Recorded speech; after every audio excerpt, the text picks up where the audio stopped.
আসসালামু আলাইকুম। সবাই কেমন আছেন? আশা করি সবাই ভালো আছেন। আলহামদুলিল্লাহ আপনাদের দয়ায় আমরাও ভালো আছি। এই তো সকালে নাস্তা করে এখন আপনার ভাইয়া সবজি কিনে দিয়ে গেছিল, সেগুলো বের করে নিলাম।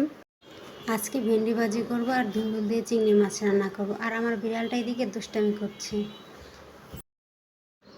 সবজিগুলো কেটে নিলাম, এখন রান্না করব। প্রথমে ফ্রাই প্যানে পেঁয়াজ কুচি দিয়ে দিলাম, তরকারির জন্য দিয়ে দিলাম। এতে এখন তেল দিয়ে দেব। আজকে চিংড়ি মাছ রান্না করব কষিয়ে, ভাজবো না চিংড়ি মাছগুলো। ধুন্দুল দিয়ে চিংড়ি মাছ রান্না করব। এইভাবে রান্না করলে আমার কাছে ভালো লাগে। কে কে এইভাবে রান্না করো কমেন্ট বক্সে জানাবে। এই তো ভেন্ডি ভাজির জন্য প্রথমে হলুদ আর লবণ দিয়ে দিলাম। এখন একটু নাড়া দিয়ে ভেন্ডি ভাজিগুলো দিয়ে দেব। এই তো এদিকে আমার ভেন্ডি ভাজিটা দিয়ে দেব। এখন পেঁয়াজগুলো ভাজা ভাজা হয়ে আসছে। এখন একটু ভেন্ডিটা নাড়া দিয়ে তারপর তরকারির জন্য একটু পানি দিয়ে দেব। তারপর লবণ, হলুদ, মরিচ দিয়ে মশলাটা কষিয়ে নেব। এখন মশলাটা কষিয়ে নেব। মশলাটা কষানো হয়ে গেলে চিংড়ি মাছগুলো দিয়ে দেব। এই তো মশলা কষানো শেষ। এখন চিংড়ি মাছগুলো দিয়ে দেব। চিংড়ি মাছ দিয়ে কষিয়ে নেব আর একটু। তারপর ধুন্দুলগুলো দিয়ে দেব। ধুন্দুল দিয়ে কিছুক্ষণ নাড়াচাড়া করে ঢাকনা দিয়ে ঢেকে দেব।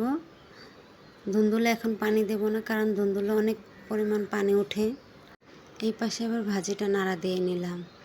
এই তো আমার ভাজিটা। তো ধুন্দুলে প্রচুর পরিমাণ পানি ওঠে,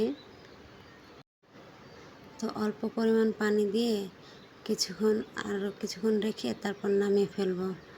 আমার ভাজিও প্রায় হয়ে গেছে। ভাজিটা এই যে আরেকটু নাড়া দিয়ে নিলাম। ভাজিটা কিছুক্ষণ রেখে নামিয়ে ফেলবো। আমার তরকারিও প্রায় হয়ে গেছে, তরকারিটাও নামিয়ে ফেলবো। ভাজিও রান্না শেষ। এখন দেখি বাবাটা কি করে। ঘর পুরা এলোমেলো করে রেখেছে, তো ঘরটা গুছিয়ে নেব। তো বিছানাটা ঝেড়ে নিলাম। এই তো আমার ঘর গোছানো শেষ। এখন বাবাটাকে গোসল করিয়ে দিয়েছি। গোসল করে বারান্দায় এসে দাঁড়িয়েছি। তো বাচ্চারা কি আনন্দ করে গোসল করছে তা দেখছি।